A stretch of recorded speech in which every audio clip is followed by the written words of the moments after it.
Hi, welcome to banana tree channel. எல்லோரும் எப்படி இருக்கீங்க? இன்றைக்கி நம்ம சேனலில் என்ன பார்க்குறோம்னா, எங்கள் ஊர் ஃபேமஸான ஒரு குழிப்பணியாரம் தான். அதுக்கு என்னென்ன தேவைன்னா, பாசிப்பருப்பு 1/2 கப், இட்லி மாவு ஒரு 4 கப்பு. எப்படி செய்கிறதுனா, பாசிப்பருப்பு 3 மணி நேரம் ஊற வச்சு எடுத்துக்கோங்க.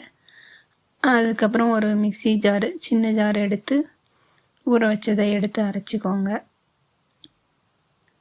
கொரகொரப்பாக அரைச்சிக்கணும், ரொம்ப நைஸாகவும் அரைக்கக்கூடாது. அப்புறம் அந்த இட்லி மாவோட எடுத்து கலக்கிக்கோங்க. கலக்கிட்டு அதுக்கப்புறம் உங்கள்கிட்ட ஒரு குழி பணியாரக்கல் இருந்துச்சுன்னா அதை எடுத்து ஹீட் பண்ணிவிட்டு ஒரு 3 ஸ்பூன் ஆயில் ஊற்றி, அதுக்கு ஆயில் நிறையா தான் பிடிக்கும்.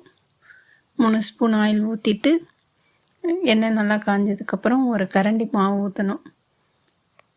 ஒரு கரண்டி மாவு ஊற்றிட்டு அது நல்லா வெந்த வினாடி திருப்பி போடணும்.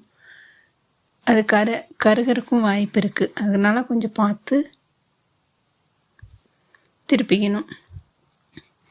திருப்பி போட்டு நல்லா கருகாமல் வேக வைக்கணும். நல்லா ப்ரௌனிஷாக வரும். இந்த பாசிப்பருப்பு போட்டதுனால ப்ரௌனிஷாகவும் வரும்,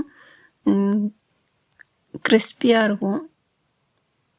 சின்ன பணியாரம் கூட ஊற்றலாம், சூப்பராக இருக்கும், சாஃப்டாக இருக்கும். இந்த டிஷ் உங்களுக்கு பிடிச்சிருந்துச்சின்னா லைக் பண்ணுங்கள், ஷேர் பண்ணுங்கள். உங்களுக்கு பனானா ட்ரீ சேனலில் வர டிஷ் எல்லாம் பிடிச்சிருந்துச்சின்னா சப்ஸ்கிரைப் பண்ணுங்கள், ஷேர் பண்ணுங்கள், கமெண்ட்ஸ் பண்ணுங்கள்.